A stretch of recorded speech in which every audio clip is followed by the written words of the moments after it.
How is it going, you breathtaking, beautiful people? Cyberpunk!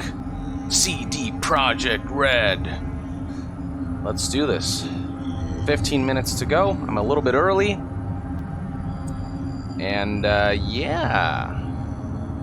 How is everyone today?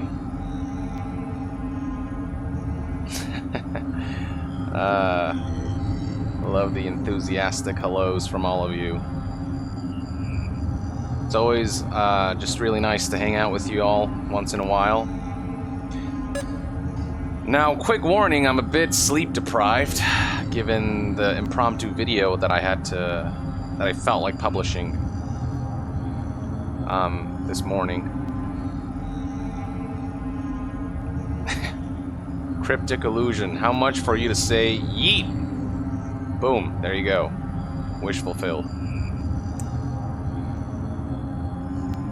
So much breathtaking in the comments, in the chat. Love it. Freaking love it. I'm really excited about this.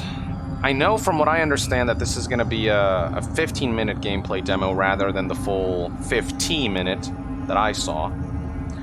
But hopefully they'll highlight sort of the key parts of that demo and, you know, maybe I can fill in some of the blanks if there's, you know, a lot that's missing from this gameplay. But I feel like, I don't know, we'll see. I feel like they'll show enough to give you a good idea for what has been shown to everyone at E3 and at Gamescom. But maybe cut out some of the slower parts. But still, it would have been nice to have the full 50 minutes. But it's a new gameplay. It's 15 minutes long. That's still plenty. And, you know... yeah, we'll see what they show. I'm wondering how different or how the same it's going to be compared to what I saw. It's probably going to be the same setting, Pacifica. It's probably going to involve that mission with Placide, where V has to go into the Grand Imperial Mall to take out some animals, find this van that's tracking the Voodoo Boys and take it down and everything.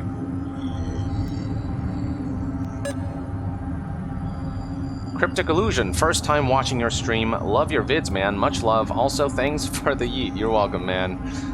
Glad you could join me for the first time. I hope you'll have a blast hanging out. Zach McBride, if you could only buy one game between Borderlands 3 and Gears 5, which would you get? I'm more interested in Borderlands 3. I've never really been much of a Gears of War guy, so I'd have to pick Borderlands. Just based off of the kinds of games that I'm interested in. You know, that original OG shooter-looter experience, you know? I really enjoyed the first Borderlands. And the second one, I never finished the second one just because I fell out of it, but I enjoyed it tremendously in terms of what I did manage to play. I should actually finish Borderlands 2 before 3 comes out. Jorabodify, it is nice to have something good happen in light of all the news lately. Definitely. This is a good palate cleanser. Just, you know, hanging out with you all, watching some Cyberpunk. Should be a lot of fun. Vernon Roche, loving your channel. I've called in a sickness for this. Wow, really? Well, you know, sit back and relax and enjoy. That is dedication to a cause. Well, I appreciate you being here, and I hope we can all have a lot of fun together.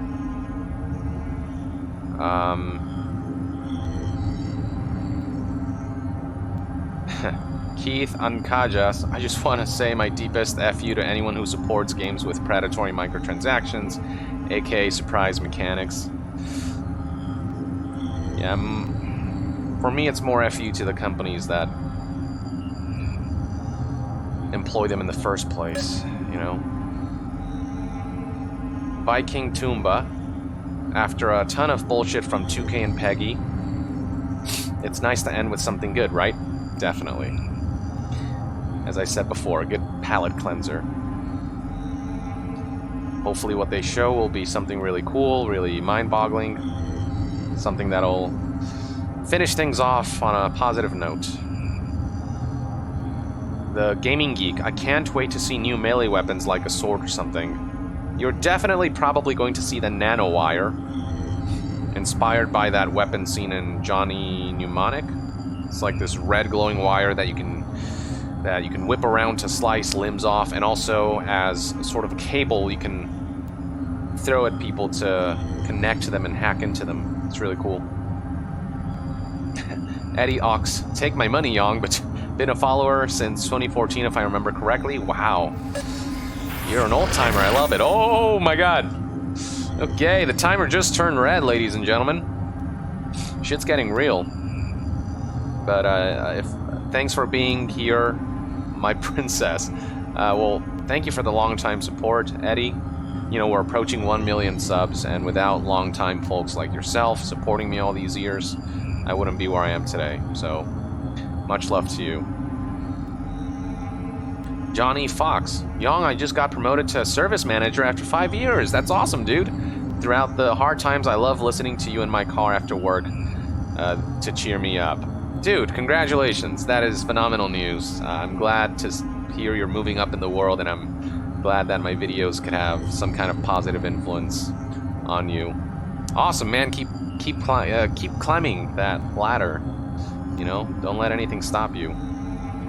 Jimmy Bish, been sub since Fallout 4 pre-release series. Happy you're in LA. I'm up in Sacramento. Come have a beer.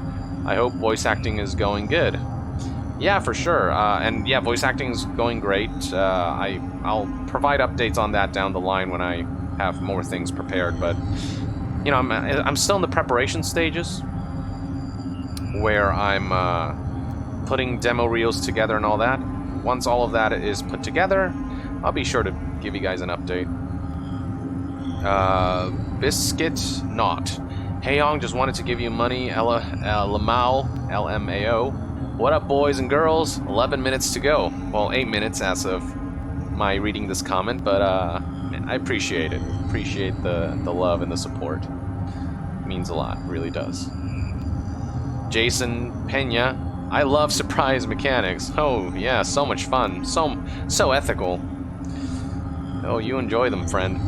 Music McMania. By any chance, will you be looking into the loot box loss some more, cause they are kind of effy? Loot box laws. Well, the thing is, there aren't really many loot box laws. That's all still catching up. So that's kind of an issue. But, you know, as the conversation surrounding loot boxes continues, more laws, more bills will be introduced, and hopefully a few of them can make some headway, get the ball rolling so that, you know, hopefully other countries will follow suit and eradicate loot boxes that way. O'Keel Beta, but can you pee on mushrooms? That's the real question. That's in reference to Death Stranding, which has a system where you can, like, pee somewhere in the world, a mushroom will grow, and other players can, like, if you're connected online, other players can see that mushroom and they can pee on it and the mushroom will keep growing. Something like that. Yeah, sounds like a Hideo Kojima game, alright. Yeah, it's a social strand system or something. That's what Kojima calls it. Bizarre, huh? But, you know, really interesting. Viking Tumba, do you think Peggy was shown a different game to give 2K the 3 rating, or were they bribed? I don't know. I honestly don't know, but they surely must be playing dumb. Because the statement they issued is nonsense. Either they're really irresponsible, or they have really bad policies, or they're being lobbied hard. It's one of those.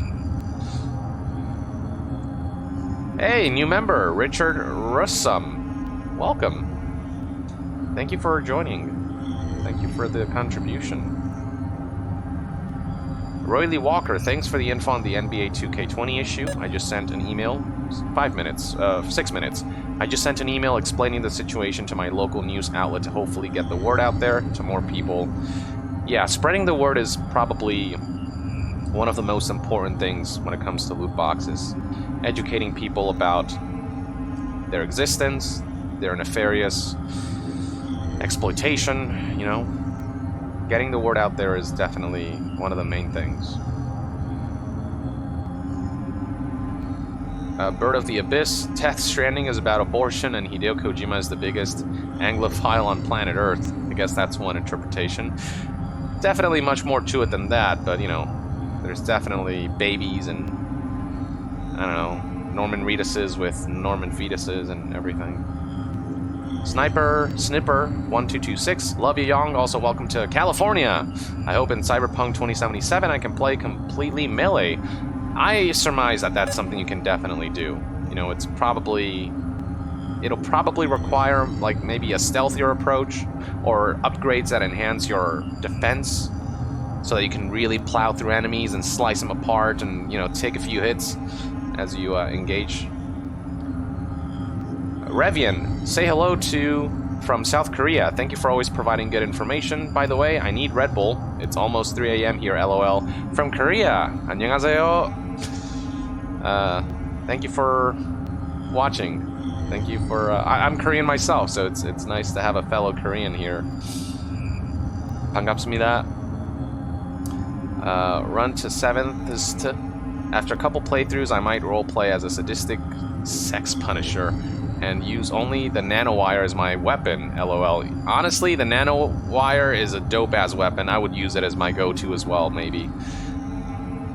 Rookie Wookiees. First time I've ever donated to anyone live, YouTube or Twitch. Fully support your channel and career, man. Holla from England. Cyberpunk hype. Wow.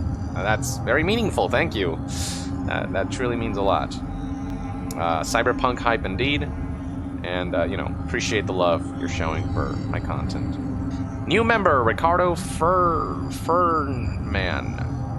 Welcome. And another new member, Kazi Black. Wow. Is a nice day. Nice way to end things. Petr Kovac. I'm sorry, I think I butchered the pronunciation there. I love your channel. I expect a big hit from the CD Projekt. Hopefully, Cyberpunk will reach the hype. Keep up the good work. Greetings from Czechia. Well, greetings here from the US, from LA. And yeah, I hope it's worth the hype as well. You know, it's CD Projekt Red. I trust them. They have a good track record. Another new member, Najee Poles. Awesome. Welcome. Thanks for joining. Man, you know, I was kind of down in the dumps a bit because of all the shenanigans with the NBA 2K20 and how frustrating that whole debacle is. Seeing the normalization of all that, but I don't know. Seeing all of you guys just be so wonderful is it's so uplifting. Reminds me just how great gaming can be when everyone's on the same page and enthusiastic towards something. It's wonderful. AzzyBK, respect Young. I've played 2K for over 10 years. I love the game, but they took advantage of us with gambling, and I appreciate the fact that you can eloquently bring light to it and shed knowledge. Yeah, it really is as blatant as it can get when it comes to gambling. I'm gonna answer a few more questions. We're almost time's almost running out here, and I don't want to miss a second of the gameplay.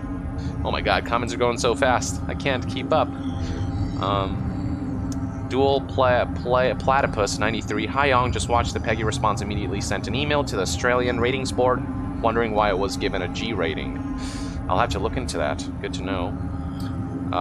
Let's see. Carpe Vexillum. Yong, big fan, studying my master's in game design. Awesome, man.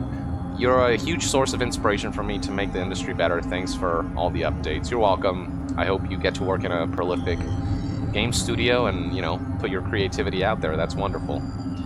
Rafael De Lima. I've been here before MGS5 was out, and I'm proud to have seen you and your channel grow. So happy you're close to 1 million subscribers. I know. It's so insane. Like, what's happening? When I started this, I never, you know, thought I'd ever reach 1 million. Man, it's crazy. Belgarum, I'm not actually too interested in Cyberpunk 2077, but I came to see you. Get excited, Yong. Keeping a good entertainer. Thanks, man. Yeah, that's cool. Not everyone has to be excited for Cyberpunk, but, you know, I hope we can still hang out and have a good time. Simon Cleric, just wanted to say thank you for adding timestamps to skip recaps. I really love your videos, but these sometimes get out of control. Yeah, I do recaps a lot because I don't want any information and context to be left out of the video, because people go, oh, well, you didn't cover this, and then I will tell them, well, I covered it in my last video, but I guess you didn't watch that, and I prefer that that I keep all the information in one place. But yeah, I'm trying to get better about that. Okay, no more talking. Maybe a little bit of talking, but holy shit, here we go, guys. Here it is.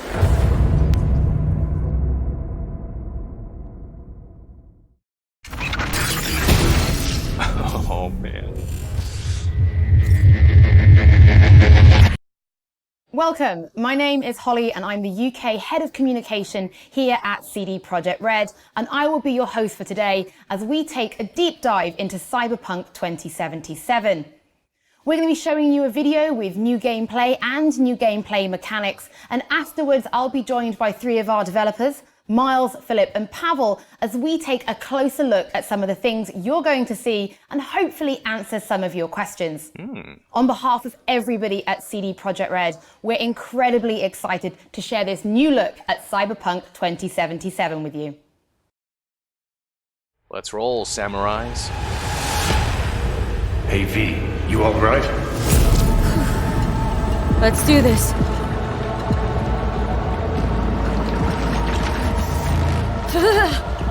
Keep out with this shit. I definitely saw this. This is towards the end of the demo that I saw. Okay. What now? Barry. Johnny? You Barry? Not bullshit.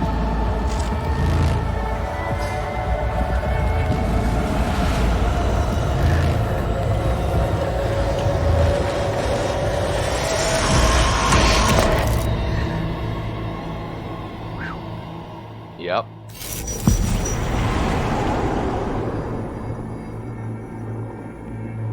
We are starting here? This is towards the end of the E3 demo. Are we gonna go way further?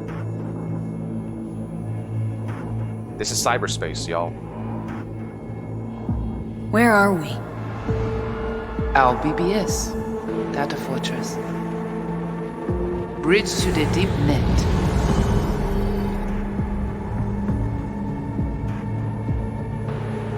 Beyond, there are no borders.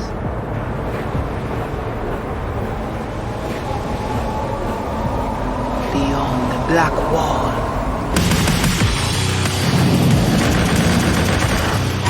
Okay, going back now.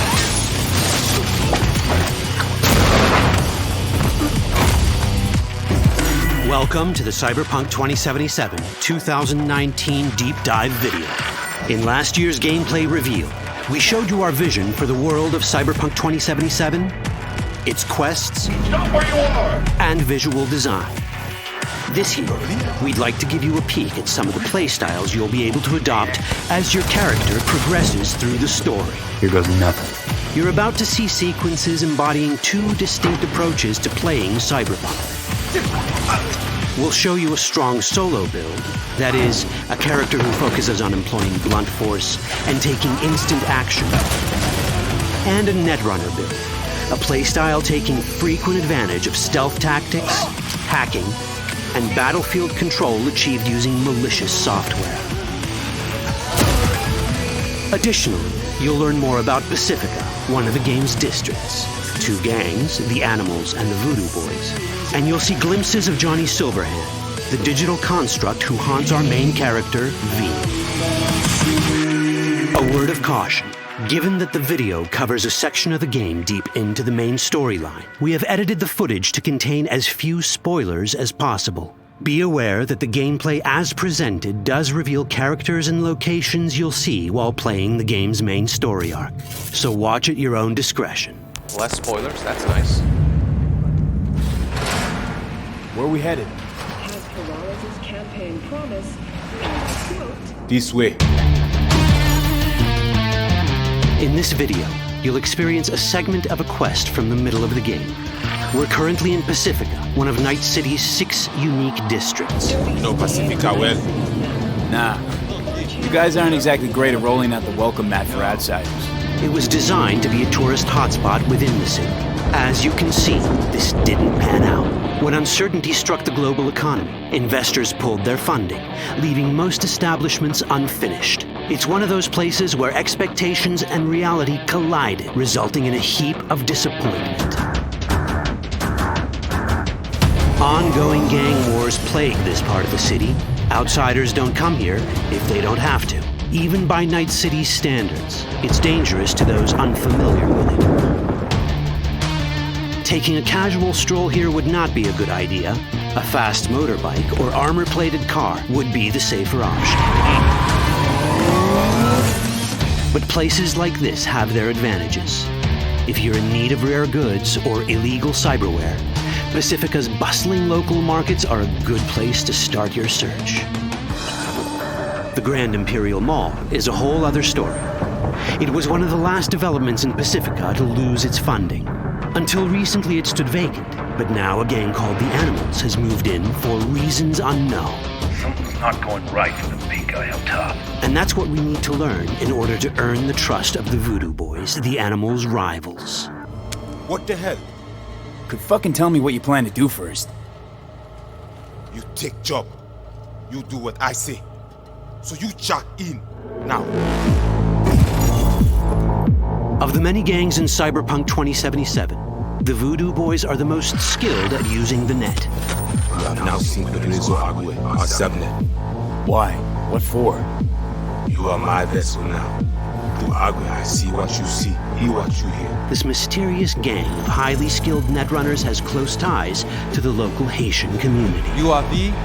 We have been waiting. Haitians settled in Pacifica in the 2060s after natural disasters struck their island and forced them to emigrate en masse.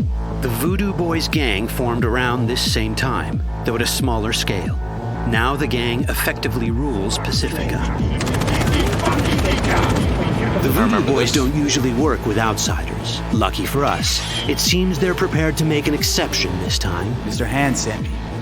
He said you got merc work needs doing. Still, to earn their trust, we need to prove our worth. Placide, one of the Voodoo Boys' higher-ups, has offered us a mission. We need to infiltrate the Grand Imperial Mall, currently occupied by the Voodoo Boys' deadly enemy, a gang called the Animals. 20:35:07. 3 seconds before, poof, the camionette. We try to learn where the camionette come from. The Animals are not your normal gang. Their presence in Pacifica is suspicious. They value might above all else and wear melee combat implants to raise their prowess in combat. Their beverage of choice is juice, a potent strength and speed-enhancing concoction. As sought-after bouncers, they're usually dispersed throughout town. As skilled street-level business types, they've cornered the market in illegal substances and underground live-or-die prize fights. When they converge in one spot, it's for something big. It's then they appoint the fastest and strongest among them as their ad hoc leader. In this case, it's a woman named Sasquatch. Said you wanted my bet. That's insane. No. As far as I remember, you said no bone brain buffaloes on steroids. Afraid that's the cost of doing biz. This is the tech Placide was talking about. It seems non-standard for the Animals. And this is where we come in. Getting to the van won't be easy, but we're more than qualified for the job, which we can complete in one of many ways. This is the very beginning of the demo that I saw. The character creation in Cyberpunk 2077 is the kind you'd expect from a full-fledged RPG. You start by choosing your past, important because this unlocks special options at important story junctures. You also fully customize your character using a deep customization system that spans not only your look and style, but also your abilities. Cyberpunk 2077 does not feature fixed classes. Instead, it has a fluid class system that allows players to mix and match a wide range of abilities to suit their playstyles. You can create a strong solo character, a skilled netrunner, or any other hybrid class you can imagine.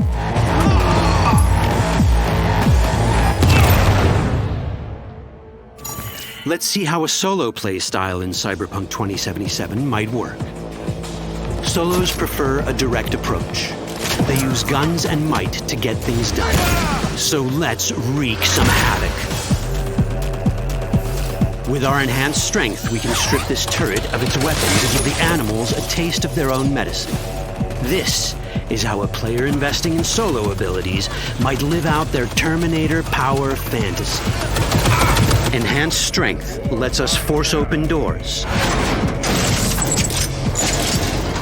or grab enemies to use as human shields.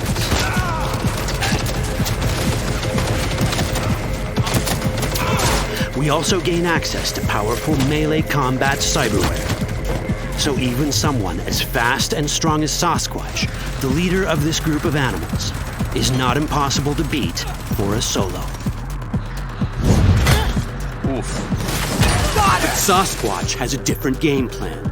She's out to jack in and hack us. Let's see how this plays out. Ready for some fun? Proceed. What's going on?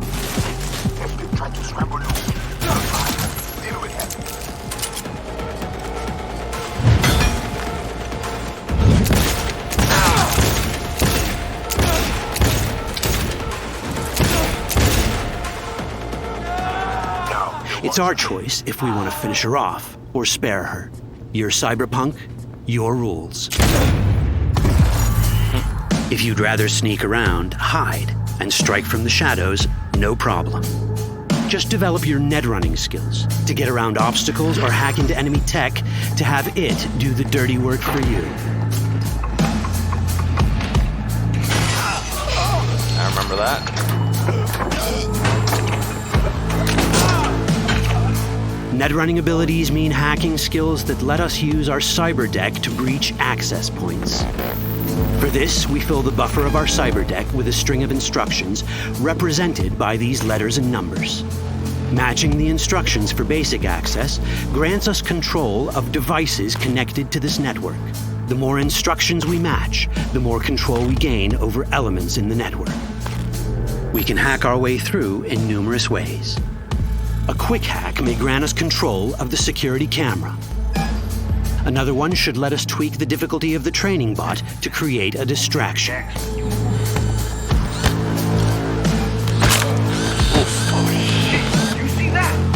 With our nanowire, we can even hack this guy's implants from a distance.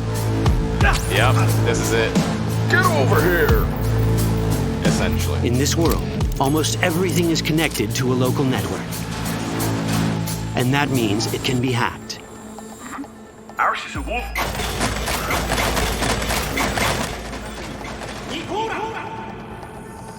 Which brings us back to cyberspace. You don't get to do anything in the net unnoticed. There's always someone watching. It could be corpos, or even worse, it could be Netwatch. And that is exactly the case here.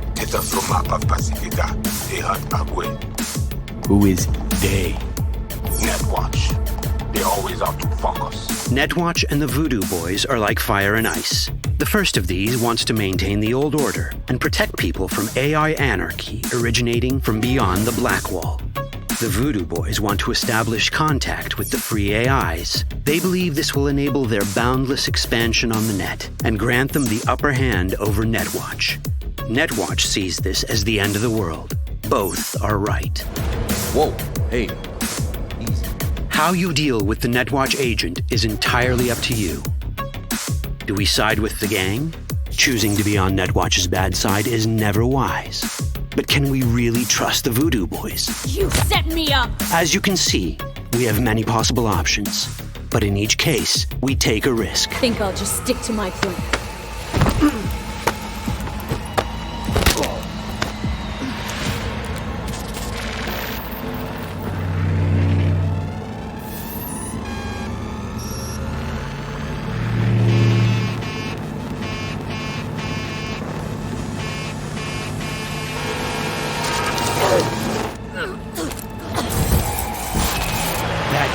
Out well.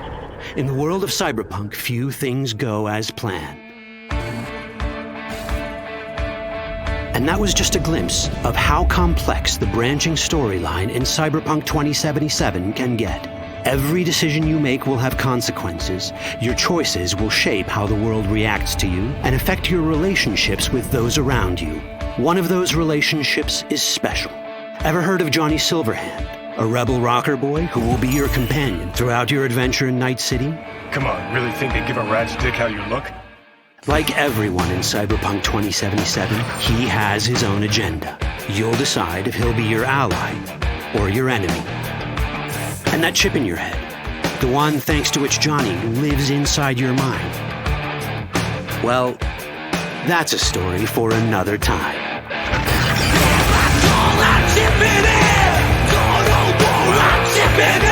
So...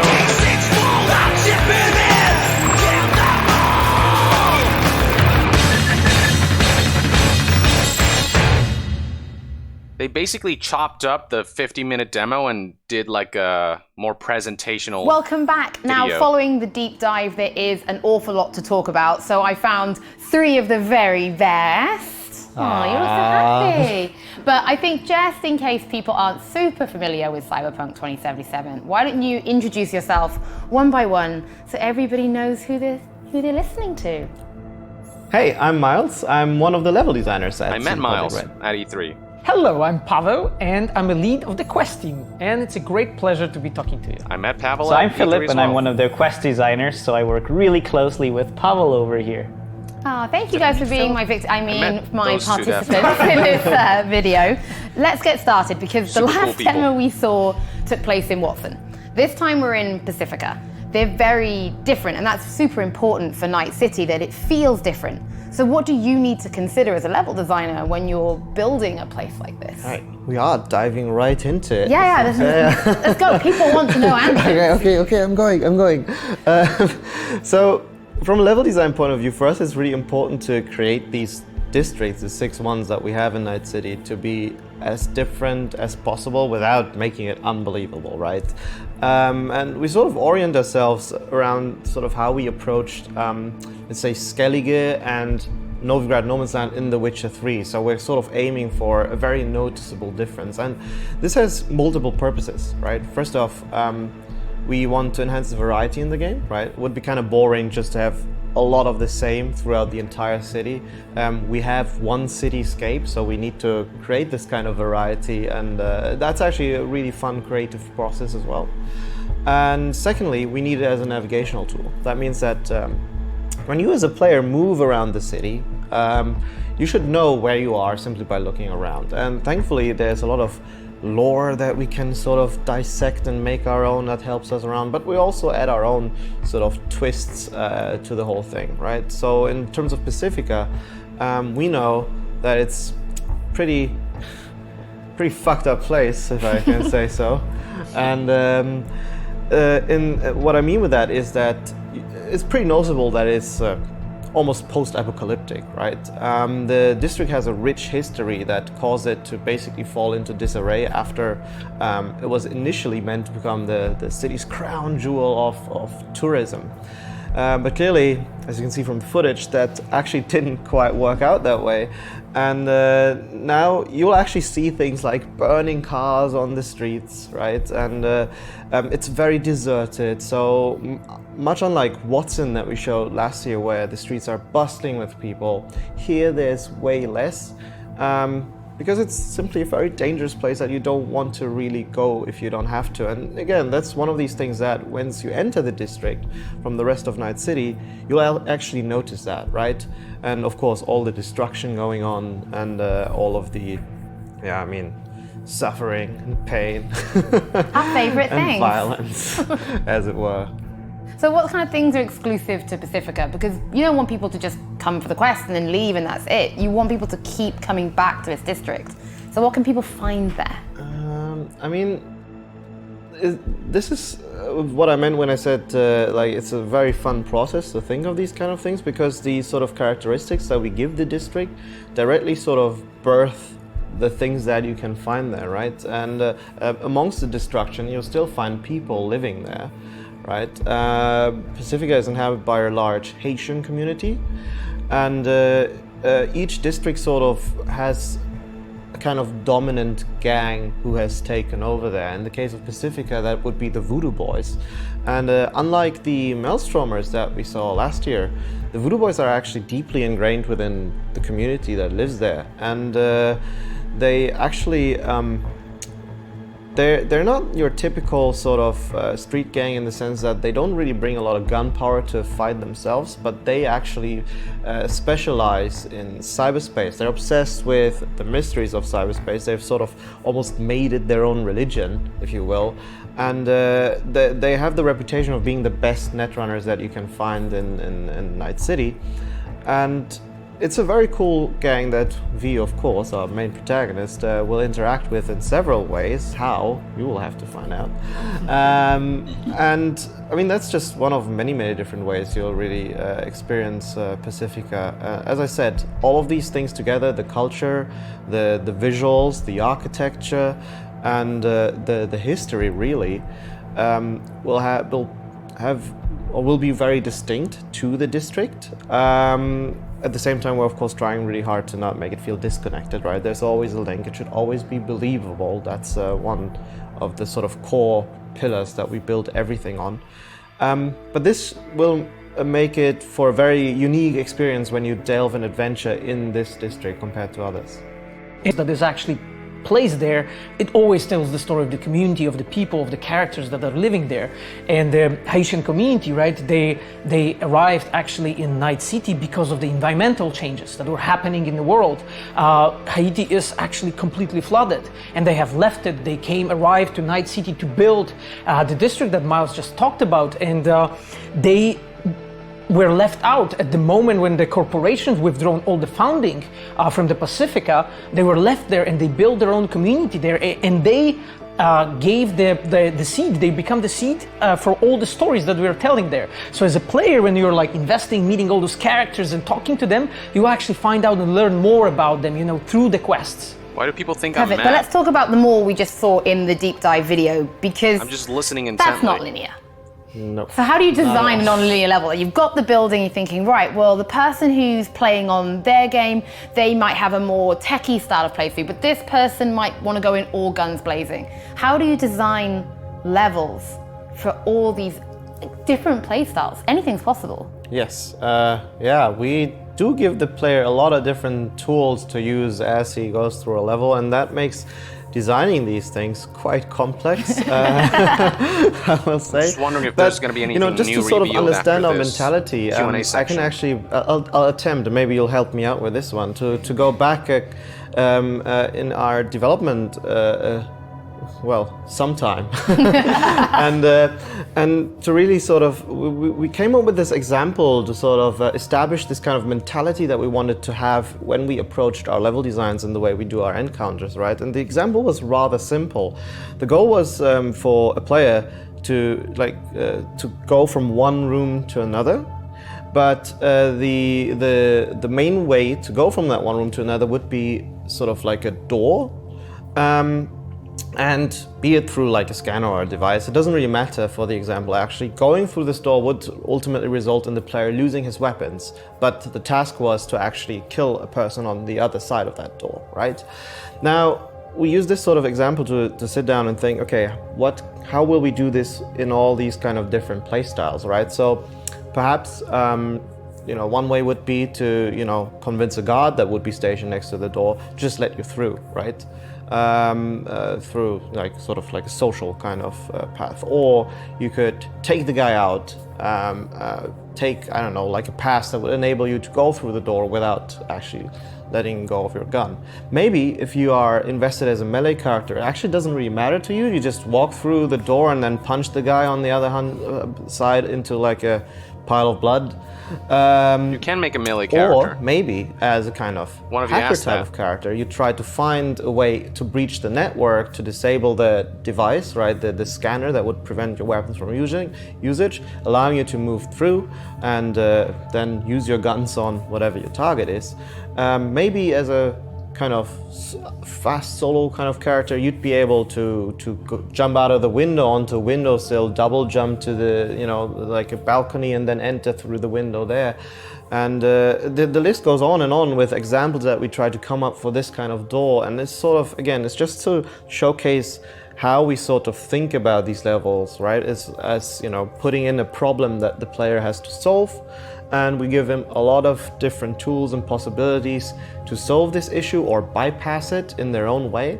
And that is how we're hoping to really create an experience for the player that they feel inherently is their own, right? They came up with a solution given the systems that we gave them, and they really get to feel like the badass cyberpunk V that we want them to feel like. It's actually also a lot of fun to work on this from a story perspective, because, you know, as an example on the Wild Hunt, we were already working with very non-linear stories, but now we also have this non-linear gameplay approach. And for us, it was always really important to have these choices and consequences. And we did them in the story, you know, anything should matter somehow. But now we can also say, okay, players have all of these different choices to solve a situation. A lot of people of saying course, downgrade. there should also sometimes be For me, some the game still looks consequences. fantastic. And not just on the gameplay side, how Also you solve keep in it, mind the but video's of course, compressed the via story Twitch. should react to it. Do I just run into this room and kill a few guys, I or wanna do I see, you know, choose a uncompressed super 4K different approach? footage before Sometimes this making can now final open up a judgments. completely new way to go through a quest. So, you know, it actually, I think it added to this whole layer of non-linearity.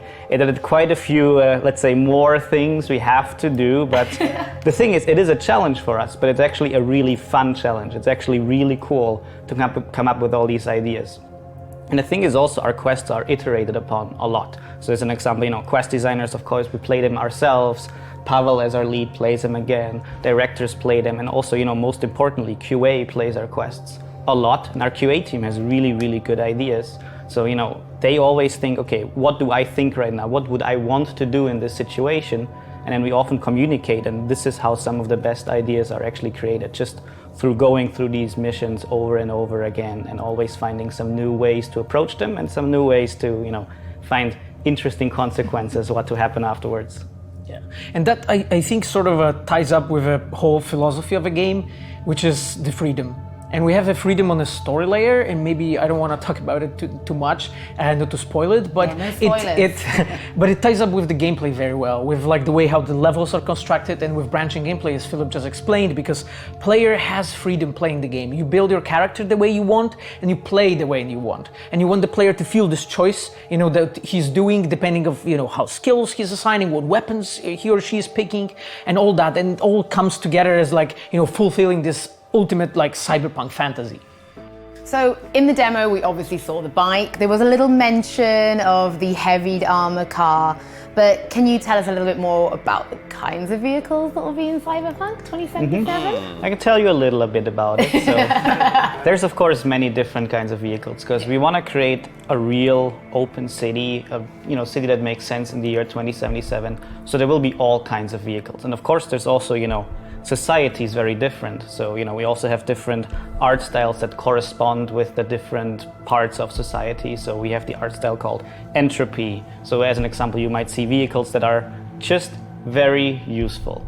They're made to just bring a person from A to B, or, you know, they're made to do a job. And of course, but, you know, the player can choose to have them as well, especially if, you know, the player might not have that much money yet.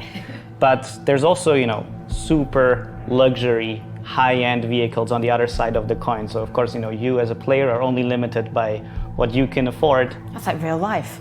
Yeah, it's, life is like that's Cyberpunk. what we strive for. But yeah, you know, we try to strive for variety. So, you know, we also looked like, what are the kinds of vehicles players would want to have in a Cyberpunk game? So, you know, we don't just have cars, we of course also have bikes, like our very own YongYea Kusanagi here, one of my favorites. It's a very, very cool bike. And there's some, let's say, surprise vehicles that are still to be seen in Cyberpunk that I don't want to spoil here. But I would say something very special that's also dear to my heart. Now I'm really intrigued. But of course, also, let's say, mechanic, the if you will. super The highest kind. echelon of people in Night City, they also have access to AVs, so flying cars, which is something that you as a player, you're not part of that world, but through specific story moments, you might get to, you know, ride in them sometimes. So, you know, we want to give you a few different experiences. But yeah, you can also, of course, you know, you have your garage where your apartment is, so you can also have your own vehicle that you store, that you can call to yourself. So, you know, you can call your vehicle Roach if you want to. It's all up to you, but it will be your very own. I wonder how many of these cars are going to be called Roach now that you've mentioned it. So Night City is massive, and that's like a point we're really trying to make. It's a huge, huge city. And you kind of want people to explore it by foot, right? You could just walk like from point A to point B if that's what you want, or drive. You could, but probably you would get pretty tired because it's a pretty big place, so you will have to walk a lot. So the thing is, we do not have loading screens while exploring the city. It's a completely seamless place. You can go, wherever you want. And of course, Night City is a very dense place, so there's lots to see on your way. But the thing is also, as with all things, we want to give players a choice. So of course there's the option to fast travel. But the thing is actually the way we're designing the city, we actually kind of feel like, even when we're playing it ourselves, that fast travel is often just, when I play the game, I don't want to fast travel. I want to explore the city because we actually try to give you so many interesting things, so many places that tell a story, that look interesting, where you have something to do, where you can interact with things, that just something new for you at every corner. So I personally don't fast travel a lot. I just drive my bike and I put on some nice music and I have a good time. But of course, it's possible. And the thing is also, we actually have proper city planners working here that actually are planning out Night City and how the traffic would work in that city and how it would actually make the most sense, how a city like that would actually grow organically, and how it would flow, how the traffic would flow through there. So it's actually really interesting to also just have that part of game development now as part of Cyberpunk 2077, because this will be very important for how people actually get to explore it themselves. To make the city feel alive. Exactly. An actual city planner. That's okay, so interesting. in The Witcher, everybody who's played The Witcher knows those question marks on the map, those points of interest. You dreamt about them when you were at work, you just thought about them. You can't walk past them. So what will we be sort of looking at for Cyberpunk? What are those things that are going to be all-consuming us, so we are probably not paying attention to the main story? We're going to be like, I've got to go do that first, and I can't go and do this until I've done that one over there. What will we be finding? So in Night City, you actually really want to tie it into the world. So as an example, most districts have a so-called fixer. Like you might know from our gameplay demo from a year ago, there's Dexter the Shaun. And people like this, they can give you jobs that also fit the specific district you're in.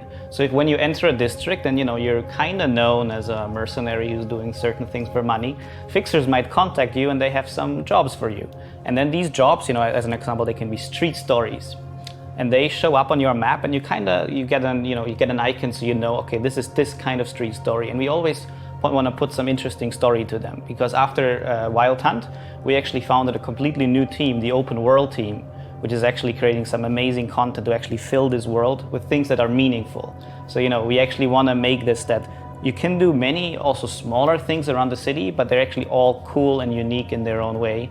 And one cool thing is also, of course, they appear on your map, but the map in the game is actually properly immersive. It's that really, really cool looking point cloud version of Night City.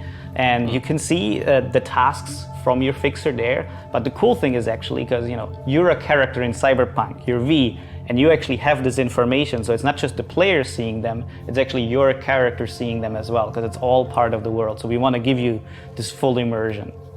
Yeah, it's actually really, really cool for us that with Think the tinks. street Any stories and all the other running content, through we're your head. essentially sort of giving him like almost our Witcher 3 side quest treatment, in the sense that even simple tasks can be fun and exciting if we pack them up in a cool story and root them within the world, right? We can use these street stories to expand further on how life in Night City and the world of Cyberpunk in general works. Where Placidas. And sometimes this might even be a better staging ground than the main story itself, right? Mm-hmm. Where just like, hey, let's see how everyday life works in this kind of aspect, from this perspective, in this scenario. And actually that's, again, like for us, that's a lot of fun. And it's a very exciting process. So as far as skepticism goes, for me, when players I've seen the play full it at demo, the end, that they and will I really actually liked find it. that it sort of enriches I'm their just wondering experience, why, because they always kind of have this impression like, why hey, they didn't just show wow, the 50 no matter minutes where demo. I go, things are actually worked out, right? It's never just a simple sort of task of, hey, do things, like, but there's always a reason, there's always an understanding of why you're doing things. And even in those few scenarios where it might seem a bit more, oblivious, you'll usually find that, there's more to it than meets the eye. Yeah, and one interesting thing about those street stories is also that, our main story is of course your own personal journey through Night City, but the street stories are actually because, you play a mercenary who's trying to carve their way through the city. This is actually your job. So this is actually the role you now inhabit in this city. So actually you're part of that system through these street stories and through working with fixers. So it's actually this Witcher whole did a good job different of way of playing the game and feeling side immersed stories. in the city. Really Can't wait to interesting. lose my life to them. Like giving each one unique story so flavors. in the deep dive, we can see that So the I think we can character expect the has same three here. sort of origins that we can pick. I mean, what are they and how do they actually affect the gameplay? Oh, okay. You're like, yes, let's go. Yeah, okay. I'll go into my 50-minute answer. Okay, so we actually call them life paths. Those are the origin stories that player can pick, and it's actually 3 of them. So you can be a street kid, you can be a nomad, or you can be a corpo.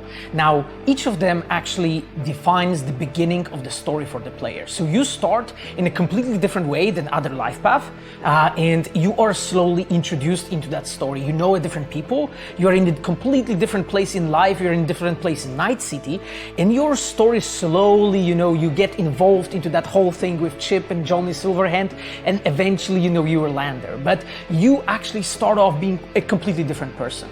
Now, what is important with that is we actually take that through the whole game, and you as a player, you can actually associate yourself with nomads, you can associate yourself with corporate people, or you can be a part of the streets, and it's really up to you, what path you want to pick through the main story, and we did our best in the quest team to support all those 3, I would say, main ways to go through the story. And of course player can mix and match anytime, any way he really wants, or she really wants, but it's something that we take from the very beginning till the very end. And what's important there is when you're in the scenes with the characters, so when you're discussing things, you can actually use those things. So if you're a corpo and you know how the corporations work, what are their normal methods, what's the deal with them, you actually can use this knowledge and sometimes get something more. You can actually unlock side branches in the dialogues, and you can unlock side branches in the whole quest sometimes.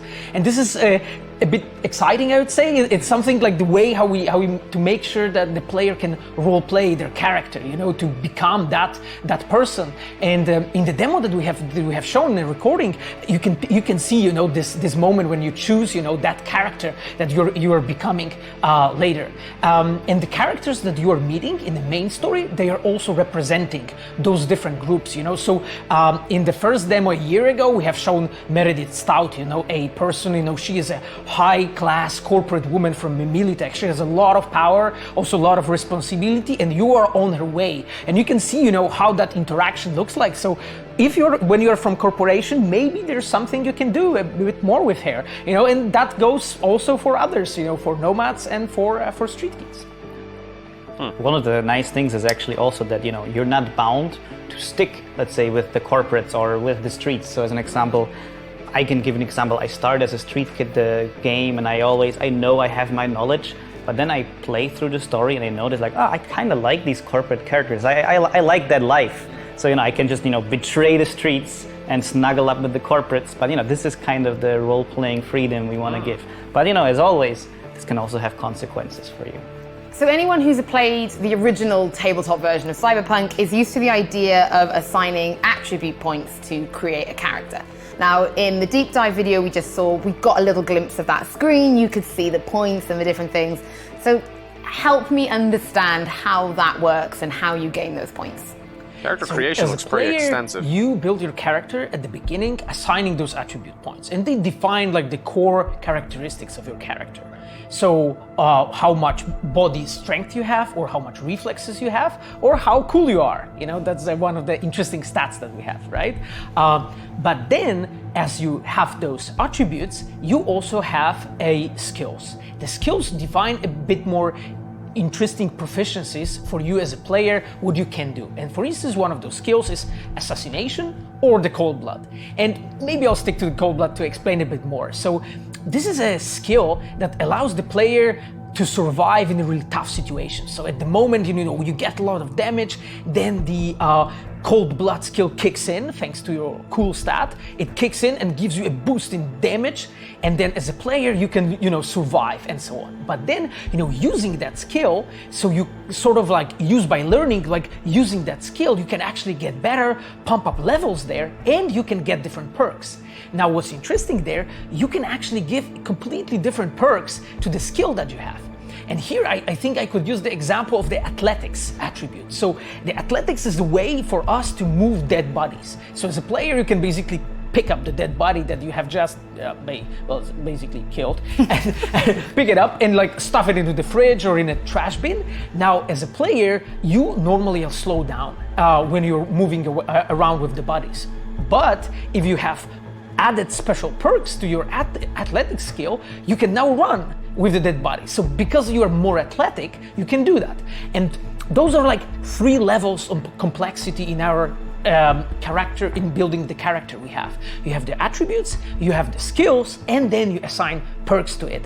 And those 3 come together to allow you to create your own amazing character that you want to play it. A lot of people think this is maybe how cool you look and it's all about the jacket you're wearing, but the cool stat is not style-based, is it? Well, this is Cyberpunk, so being cool is of course very important. But the actual cool stat really means how cool you are under pressure. Composed. How much you have control over your body. So, are there people shooting at me and I'm holding my gun like that? Probably not very cool. So this is the kind of thing that cool actually controls. But of course, if you want to play a character that's actually cool, you have your choices, right? You can wear your nice leather jacket. And of course, like in real life, also depends on how you talk to people. And that's of course also the choice of you as a player. You just might freak out under gunfire. Yeah. Like, cool on the surface, but not so much when push comes to shove. Happens sometimes. So in the deep dive, we saw a quick clip of the inventory screen. It looks like a proper old school RPG screen, with the little blocks of the system. And I know the community wants to hear more about what they can expect. So tell us more, Miles. Oh, I will. Now, of course, like how I always say is, in Cyberpunk, the inventory screen is, of course, where we manage our items, right? But most importantly, in Cyberpunk, it's where we also manage our style. And just as Philip just touched on, it's really important for you to be able to realize your character, and that, of course, comes in the character creation, but also the way you dress your character, right? We're pretty much aware that there's sort of this, in most RPGs, there's this common sort of disconnect between the stats on an item and the looks. While we can go into details here, let's just say we're aware of this sort of, conflict, I guess, of interest sometimes. So we're looking into how you would be able to make your character still look cool despite having the best stats of an item, right? Oh, okay. Just goes to show that that is really important to us. And of course, the whole role-playing aspect goes even further, because we'll have some customization options, not only for the way you look like, but also your guns, right? In the inventory, you will of course decide what kind of weaponry it is that your character uses to kill people with, or sneak into different bases, locations, because of course it's also where we measure cyberware, and all of these little things brought together, again, they've sort of allow you to fulfill your sort of what do you call it? Character fantasy, that's the word I was looking for. In the inventory, yes, we're changing our clothes, we want to look super cool, but what about cyberware? Can we do anything with cyberware from the inventory screen? Oh, yes. So imagine inventory screen, right? So if you see the player there, you have a slot. So normally in, like, let's say fantasy game, you would equip a armor, right? Or you would equip, I don't know, a leg piece or something. Like right now here, you can actually replace that with a cyberware, right? So you can get your legs replaced to your cyber legs, right? And those can give you different skills, like let's say double jump. But then as a player, you can upgrade actually those and let's say enhance them in a way that they give you something special to it. So for instance, you can actually make them jump in a way they do not emit that much sound, and they become like a really stealth tool. So because of that, you can traverse in a quiet way through the locations. I'm getting so that. This is how you actually upgrade your character. You just go over your body and replace whatever you need. And in the lore, there are Ripper dogs who help you out with that when you have to install those core pieces of cyberware, like for instance the Raven control system that allows you to control the flathead. But there are also other pieces that you can do on your own. And on top of that, as a player, you can also find pieces, small pieces called shards. And those, if you slot into your slot, you can actually, they give you a power of a given cyberware so you can try it out. So as a player, you can experiment a bit, and see how it would be if I would have installed, some special piece of cyberware in my body. And that allows the player to, to see stuff, to figure it out, to build their character the way they want. Okay, so we know we can equip some of our cybernetic enhancements in the inventory, but where do we get them? How do we get more enhancements? All right, there's actually multiple ways of going about that, right? The most obvious one is going to a so-called Ripper dock and getting new cyberware built in you, or enhancing the cyberware that you have. Some of it you'll actually get through as you adventure through Night City. Things like the Kuroshi Eye implant that we have, right? It's almost mandated on top of you because it's sort of like a core gameplay mechanic to be able to scan things and get additional information on certain circumstances. And of course, then we also have something we call the street cred system, right? So as you progress throughout the game, you will also unlock more street cred through your actions, and that will enable you to unlock more content in the game. That means, more vendors will open up to you, more services will open up, people will have heard of you and are more willing to work with you. So there's actually multiple ways this affects your experience, and one of them being, like the cyberware that you have access to. Cool. So Netrunner was featured pretty heavily in the deep dive, but can you give us a little bit more insight into some of the combat skills or abilities that come with the idea of building a Netrunner? This is all really interesting I think information. using net running skills gives you lots of, let's say, opportunities to be very creative in how you play the game. So I can just give a few examples. So we have access points, and access points are, in the world of Cyberpunk, they can control all the different devices in the area, which of course as a netrunner is pretty useful because you can hack that access point, and if you successfully do that, you can now use quick hacks. So you can actually from a distance take over different devices, like as an example a camera. You can do many different things with it. Look through the camera and have a completely different view, or just, turn it off if it's in your way. And of course, you can take over a turret and make it fight for you, or you can do many different things. We also try to come up with nice custom things. So, depending on where you are, let's say if you're in a gym where there's some nice boxing robot, of course, maybe you can do some fun things with that. So I think as a netrunner, it's always lots of fun to use different things. And as an example, if I would use lots of netrunning skills, it's also really useful to use lots of cool skills that make me really good at stealth, so I'm really under control. So netrunner can be really good at also using distractions, like if there's a vending machine, just make it spit out some drinks, and then of course some people might look after that. But the thing is, a netrunner isn't just a stealth character. There's also cool aggressive netrunning abilities, because we always want to give you the choice of how to play. So we have your nanowire cyberware, which is really good at hacking enemies from a distance and then actually taking over their cyberware. So most people in this world have cyberware in their body, so just like access points, very good times for netrunners. So you can then control that cyberware and also do some nice things, like, as an example, hack someone's cyberware in their hand and make them do some things they might not want to have happen to them. Yeah, like. But the thing is also the nanowire, of course, it's a wire, it's nano, it's very, sharp, so you can also use it as a weapon or as a whip, and, the netrunner can be very effective at using his skills in combat as well. So it's all just, your choice as a player. What about, let's say, because this all sounds amazing, but let's say you want to do slightly non-lethal. Because in the deep dive we saw with Sasquatch at the end, there was an option. Do you want to put her out of misery, or do you want to let her live? So how do people play like a non-lethal playthrough? Can you build a class to help you do that? So that's basically a choice we made. We really said, okay, Cyberpunk, it is a very violent world, but you're role-playing your character. You can choose to play the whole game without killing a single person. And of course, we're always saying this should also have an effect on the story. So certain characters, in a quest might ask you, yeah, please do this thing for me, but don't make too much trouble. And of course, you don't get a game over if you do a thing that the character doesn't wanna. So, but the story will react to it.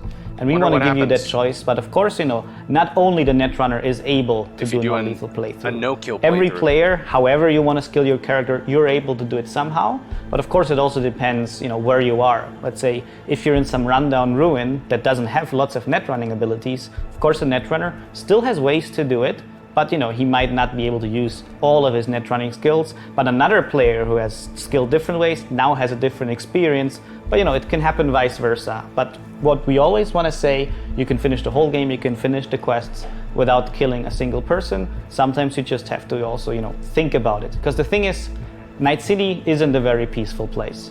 So you can never play like a full pacifist who was never engaging in any kind of combat. Because, people will attack you sometimes.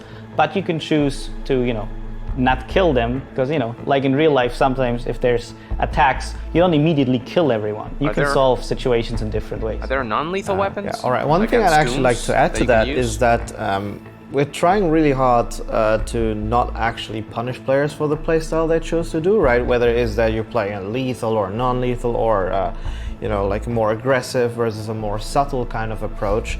While NPCs might sort of have certain wishes for you how to approach a situation, they will never outright punish you for not, sort of doing their wishes. Because we really want to give players as much freedom as possible, and punishing the players for certain actions like that, which is basically them choosing to play their character, would directly contradict this kind of idea that we're trying to set up in terms of role-playing fantasy. There's nothing worse than like accidentally slipping on the trigger. You're like, I didn't mean to kill him, and then everything exactly. changes. And as an example, you can also see a Sasquatch that we show in our demo. It's a really intense fight, but actually, if you choose, you can subvert that fight. You can maybe just, sneak around her and find a different solution. And then maybe, of course, you can get a consequence out of that, because now Sasquatch is still alive. So, the story is already different. So I think this opens up many different opportunities, not just for the gameplay, but also for us as storytellers. But let's tell us a little bit more about the solo build, because that was another build from in the deep dive. What kind of skills does that give someone then, as opposed to Netrunner? Because the gameplay segment's already over. The most typical like solo fantasies that now it's more of like a Q&A have is to be a strong solo and to be fast solo. Where they talk about the game. Like I would say so, but you can also build any type of hybrid you want. But the strong one is the person who can like shove people into the trash bins and so on, carry bodies, run with them. But you can also like pick up the heavy guns, mounted to the turret and like use it against the opponents. Like we have shown that in the recording for a moment. When V is like just like killing everything on her way with this very heavy gun. You of course cannot like take it to your inventory and run around with everything with it everywhere. But this is the only I would say build that allows you to do that, right? So this is very very special. However, if as a fast solo, you have access to lots of different traversing skills. So as a means of exploration, you can, for instance, do the double jump and access places that you would not have otherwise, right? You can also, like slide around with your katana or like slide around using nanowire that we have also shown. So you can be built in a completely different ways, built based on the stats that you have picked as a person. Sounds really, really cool. I'm just going to run in, I think, and just punch everything until I get what I want. Which is also like real life. Yeah, this game is so close to real life. It's quite incredible, actually. And by the way, apparently the gameplay is already up on the official we've talked about Netrunner and Solo, and we've shown both of them in our deep dive. So if you just want to check that out, not just it, right? Like there are other builds. So maybe tell us about Techie. Yeah. So generally, how we approach this kind of stuff is we have sort of thought. We're thinking of three sort of main archetypes of how you can play the game. That would be the Netrunner playstyle, right? The solo playstyle, which, as Pavel said, sort of branches into sort of more agile, fast solo, and the more brutish, strong solo character. And then there's the last one, which is the Techie. Again, it's just important for us to say that these are just archetypes that help us think about how players might approach any kind of situation. But of course, you'll be able to create any kind of hybrid and just pick the skills that you like in between. And the techie, is sort of a more technically affiliated playstyle, right? Whereas the Netrunner is the one that sort of manipulates devices that are active by hacking networks and taking over control. The techie is actually the one that sort of dabbles with the hardware itself and cables and whatever drives machinery, all that stuff. And to add on top of that, we're actually layering our little buddy called Flathead, and he is what we call a spider bot, a kind of very sophisticated piece of military hardware that the player will be able to use when he chooses to invest into the techie playstyle. And Flathead is an interesting one because he's a pretty, basically this autonomous robot that listens to your commands, and you can basically send out Flathead to do certain things for you, right? You might be able to send him out to manipulate certain devices, right? There might be, I don't know, let's come up with an example here. There is some sort of broken lamp or something, or like a broken gadget.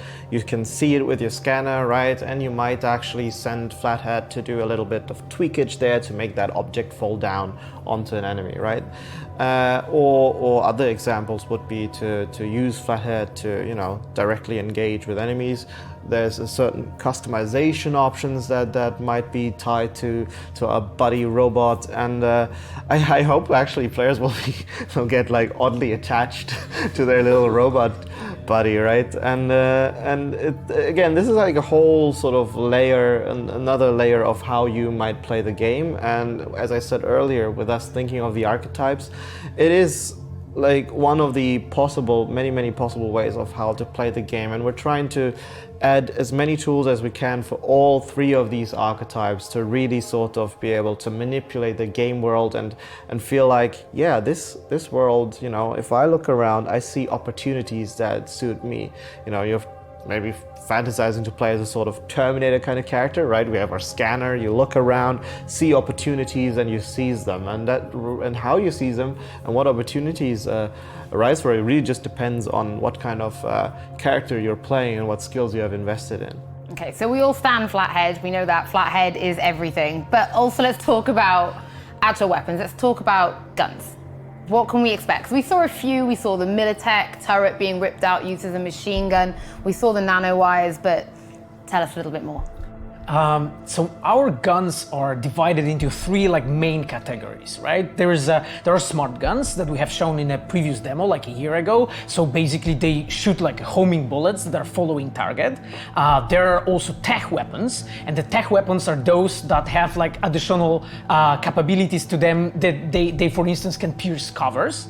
And there are also power weapons, and power weapons are mainly focused on being a street grid weapons. So they basically have additional skills and capabilities connected to the fact they're reworked in some way. So for instance, those are bursting shotguns and things like that. And we have put plenty of work to making sure that the weapons feel well and they have their weight. And there's lots of really cool examples that I can give here. For instance, there is a handgun that as you use it, it actually speeds up the bullets slowly, and longer you use it, faster the bullets become, so they can do more things and they can do more damage. There is, for instance, a class of the weapons for the handguns that has been created by a Russian company to fight cyborgs. And that weapon is able to heat up the bullet to the point that the bullet becomes almost like a melted plastic, and is done, for instance, so you can shoot off cyborgs' arms and so on. So there's always a small piece of story wrapped up around the weapon, what that weapon does. And what's interesting here, I think, is that you can also use a second firing mode for a weapon. And not all weapons have them, but some of them, if you use them in a specific way, let's say a tech rifle that we have shown in a previous demo, when you when you use it in a specific way, it changes its way, it like collapses together, and then it allows you to pierce up the covers and shoot through the walls and shoot the enemies like that. Or you can, bounce bullets off the walls, right, using the ricochet. We try to always put enough depth into the gun. For instance, literally today, I have seen awesome shotgun that has 8 barrels. And they shoots them in the same time, and it has actually I think that players will love our gunplay, especially the way how the guns look and how they feel when you shoot them. I'm so excited. That's shotguns. They're my favorite. 8 barrels, even better.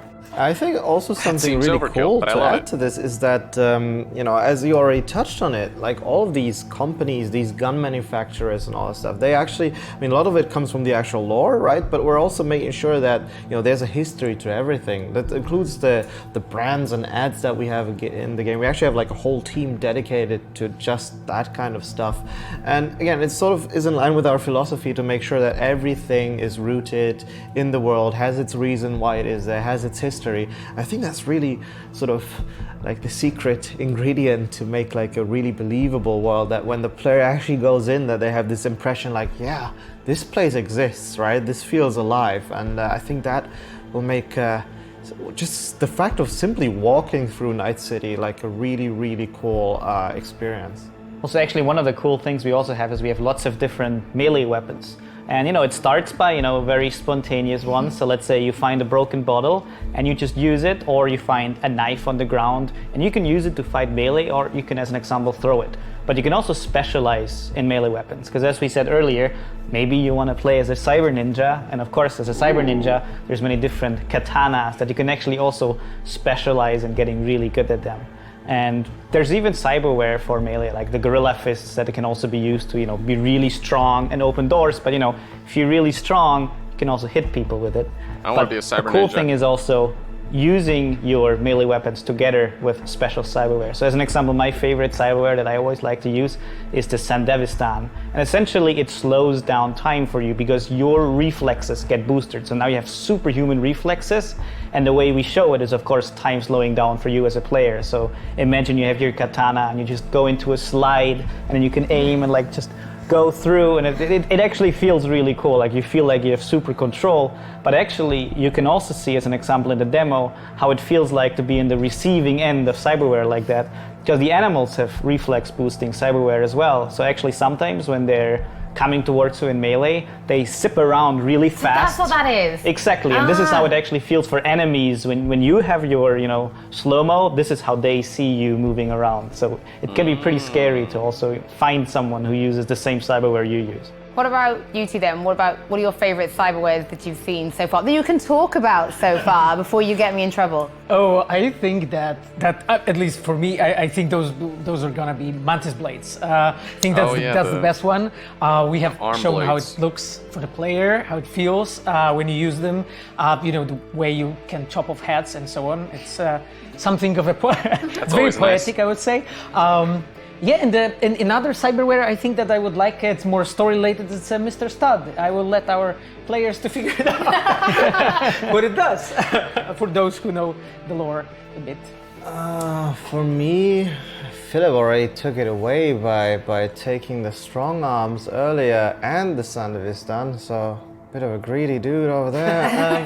No, but so I guess technically the cyber deck is a piece of cyberware, right? That's the one that actually allows you to breach into networks, take over control, and use all that hacking magic on all kinds of enemies, right? Like in the gameplay, we show how you can not only manipulate this training robot, but you can also manipulate devices that you might not think are necessarily hackable, like the bench press that we showed there, and it goes even further than that, right? If you combine that with, for example, the nanowires, but also you can do it from closer up, you can actually breach into a squad's internal network by hacking directly into the personal links of enemies. And once you're in the squad network, you can actually use what we call daemon software, and to essentially quick hack the cyberware that is attached to people's bodies, right? So imagine a scenario where, you know, you're a netrunner kind of character, you're sneaking through, but then things get hot, right? So now you find yourself in a combat situation. Luckily, of course, you come prepared. You already foresaw that things might go wrong because you're a skilled netrunner after all. So you already breached into the squad's internal network. Now, these enemies start swarming you, and what do? Of course, you start using your scanner. Then you look at these guys and you realize, hey, I breached the security, so I can now upload my virus software into these guys to make them do things that they don't necessarily want. You might hack their cybernetic hand to force them to pull the pin on a grenade they have at their, you know, grenade belt, setting them to a fiery and explosive but spectacularly looking death. Alternatively, we also have one that you can actually use to basically make enemies finish themselves off, right? They'll shut themselves down.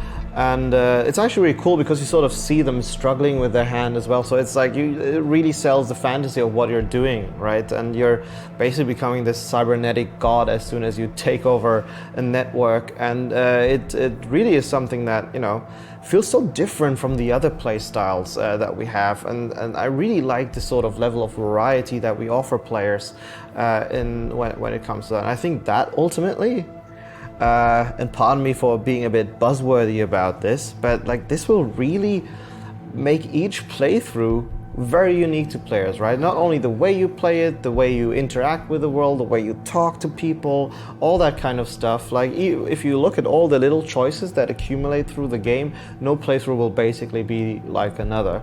And inherently, they will also feel very differently depending on what kind of you know, character you want to play. Young.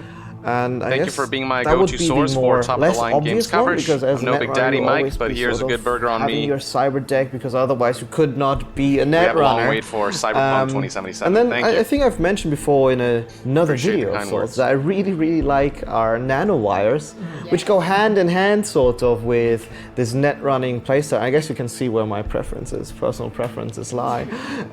Don't worry, it does not affect my designs. I try to be balanced. But you know, like whereas the regular netrunner can sort of breach into a squad network by sort of taking an enemy out and having an extra option to breach into their squad's network, the nanowires actually allow you to do this from a distance or from a safe spot, right? And they can also be used to slice people into bite-sized pieces. So again, as Philip said much earlier, if I remember correctly, we've been doing this for a bit. There's actually, you know, no playstyle that is sort of meant to be played in a certain way, right? We don't go, okay, the hacker kind of character, he's the stealthy guy, he needs to operate from the shadows, whereas the solo type, he's the one that, you know, just goes out and shoots everyone. No, you can actually still, within these playstyles, choose how you play the kind of character, lethal, non-lethal, stealthy, and non-stealthy, and we just give you the tools in all playstyles to do whatever you want with it, right? So if you want to be a combat netrunner, if you will, that likes to use gunfire and you know, making people blow themselves up, sure, go do that. But you can also do it in a stealthy approach. It really lies in the player's hands. So let's say I've got my 8-barrel shotgun. It's my favorite gun. I love it. What can I do to it? Can I customize it? Is it moddable? Are there any options for, you know, really making something special? I'm actually really curious about this one. So I think we can say that there are like two major ways what you can do, how you can customize your guns. One way is customizing the visuals, and those are different skins and like paint overs, paint jobs that you can have on your gun, just to make sure that, you know, when you're a Cupid, that your rifle is pink or purple, you know, if you really want it. They weren't but sure, then there's the second way how you can confirmed. customize it. It's a different sort of attachments that you can have. You can have silencers, you know, you can have like a sniper rifle zoom on the gun. You also can boost up the stats of the given weapon. So in that way, you can basically make it more efficient. So you can make it to look the way you want, and you can make it to shoot the way you want. I think, Miles, you've mentioned this before, that also changes the animation, right? As it progresses, you can change the way it looks as you reload and things like that. Yeah, so basically the more you use your guns, who figures, the better you become at shooting them, right? You might start as a complete amateur, like I would be with shooting a gun. Good to know. But yeah, I'm not a very good shot. And the better you become with it, you know, that actually affects your way of handling a gun. So, you know, your crosshair might become smaller, indicating that your accuracy increases ever so slightly, and that will also sort of influence the way your animation looks like. Your reload speed will be faster and all that time. So you actually really get this sense of progression and your character evolving as you play the game. And yeah, I think that's pretty special sort of experience if you combine it with the way, you know, that you can customize your guns, man, and kind of really have this feeling that, yeah, this is my signature. If you find this one weapon you really like towards the beginning of the game, can you upgrade guys, it to the point where it's viable so much. towards the end game? I know there game? is one thing we haven't talked about from the demo, and that is a little bit more about the gangs. We spoke about the Voodoo Boys a bit, but we haven't even really spoken about the animals. And while I know you guys know everything about Cyberpunk, I thought I'd actually throw out to maybe the Godfather himself. So I caught up with Mike Pondsmith at Gamescom to ask him, who are the Voodoo Boys and who are the animals? Oh, they're talking about the animal gang. My name is Mike Pondsmith, and I'm the guy who killed your Cyberpunk characters. And today I'm going to talk to you about two very important things. I'm going to talk to you about animals, and I'm going to talk to you about the Voodoo Boys. So let's take the Voodoo Boys. When I created them many, many years ago, I was looking at kind of a really interesting idea, which is what we would now call cultural appropriation. What happens when somebody comes in and tries to adopt a culture that they know little or nothing about and does it really badly. But one of the great things about having a few years is that you get a chance to do some redos. And one of the best ones is what we have with the Voodoo Boys now. The Voodoo Boys in 2077 are really Voodoo Boys. They inherited the name, but it was sort of a natural fit. They were coming from Haiti and the Dominican Republic, and they were the real thing.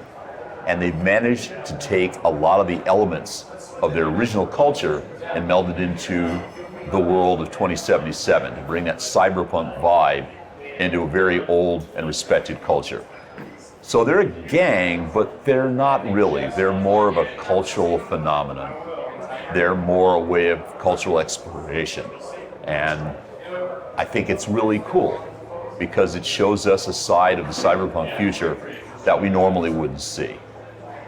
On the other hand, they're the animals.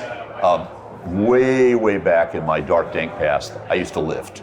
Don't anymore, but I used to. Really? And I would see guys like the animals in the gym I went to. Guys who lived to get strong and get really strong and get really strong. Muscle builders. The animals are like those guys.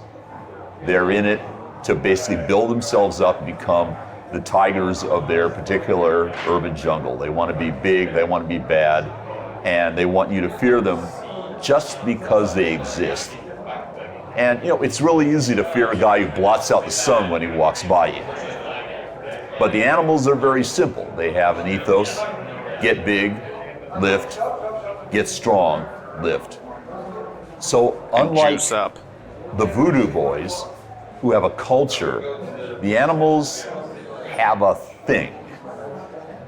And contrasting that is interesting, because in 2077, you get a chance to see that not every gang is the same as every other gang, and what motivates them depends on the people you meet on the street. Check it out. This is Mike Pondsmith saying, I'm still here to kill your Cyberpunk character. We hope you enjoyed our deep dive into Cyberpunk 2077. Now don't forget, you can join us on Twitter, Facebook, forums, and even join us on Discord to make sure you stay up to date on all of our news. And Jackie, Cyberpunk 2077 is launching April 16th, 2020, and is available for pre-order now. On behalf of everybody working on Cyberpunk and here at CD Projekt Red, we thank you for watching, your ongoing support, and we can't wait for you to explore Night City. Well, and that ends the stream.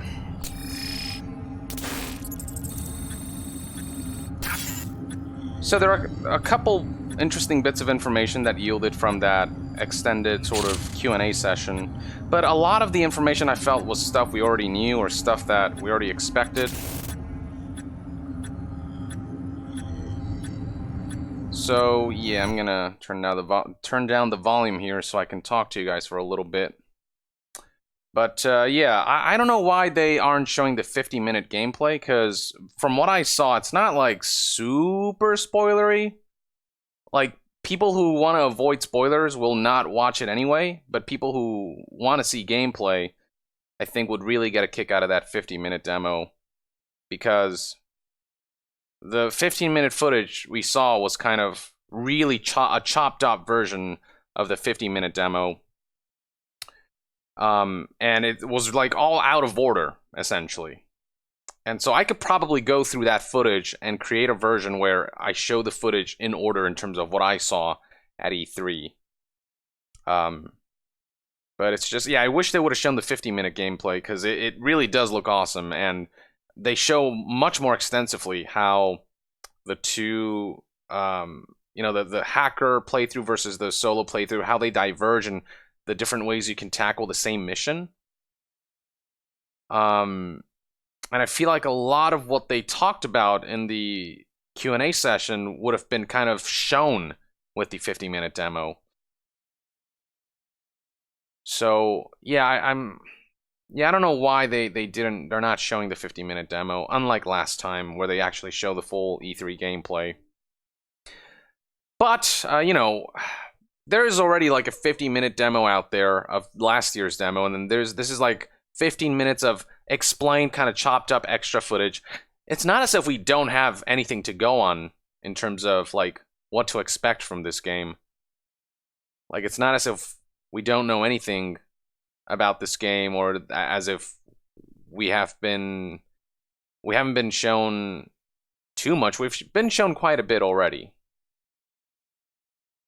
But the hope is that, you know, that they'll release the full 50 minutes, maybe down the line.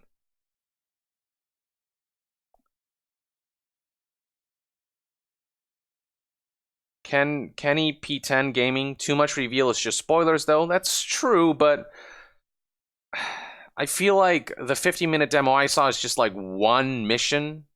Like, just one mission out of what I'm assuming is many, many more. So, again, the people who want to avoid spoilers would avoid the spoilers anyway. They wouldn't watch it. Versus the people who want to be sold more on the game would want to watch a bit more gameplay to kind of really be sold on the different play styles and stuff like that. All this information that they talked about in the Q&A that they could have just shown. But for the most part, though, you know, I'm still excited for this game. I love the gameplay from E3 2018. I wish you could kind of delve into my mind and see what I saw during E3 2019. A lot of it kind of shown briefly throughout the 15-minute thing. But there's the one video that I made where I literally go play by play in terms of what happened, what I saw. If you watch that, and then you watch the footage they showed with the 15 minutes, you should be able to piece together like what the order is and have an idea for how that gameplay kind of comes together. Praying Ninja, are you disappointed, YongYea? See, it's hard for me to objectively have a stance on that, because I have already seen the 50-minute demo. So, like, I'm not really, you know, as someone who already saw the demo, you know, I've already got what I need, but I'm disappointed for people in the public a little bit, because I know they would have benefited from seeing the 50-minute demo. And I don't think it would have been too much in terms of spoilers, because it's just one mission that lasts about an hour to go through. Yeah, it is what it is, though. It's still new gameplay footage. And I'm hoping to check out the the video on maybe the YouTube page. Hopefully it's in 4K. And I can like actually see the graphics in its full glory and all that.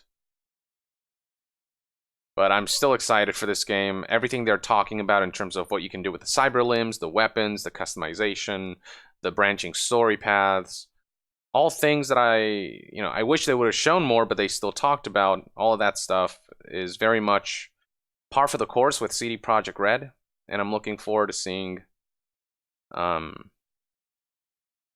it all pans out in the final product. But this stream, I think, has gone on for a while now.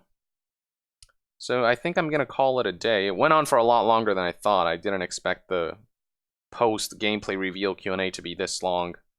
I feel like they went around in circles a lot, where they kept bringing up the same things that we already knew about. But then amidst all that, there were a couple interesting bits where they revealed some new information or confirmed certain things that we weren't sure about before. So all in all, we got a lot of information. But I need to go to sleep now.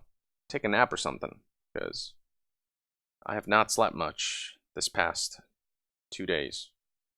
So catch up on my sleep. And I'm really grateful that so many of you joined me here today. It's always fun to be excited together about a game. And I look forward to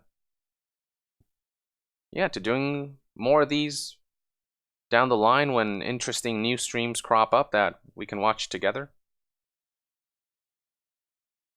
So, yeah, a lot of people wishing me good night. Or, just a good sleep, a good nap, whatever it is. Anyway, thank you for all the love. I'll see you guys soon. I'll see you guys next time. Yong out.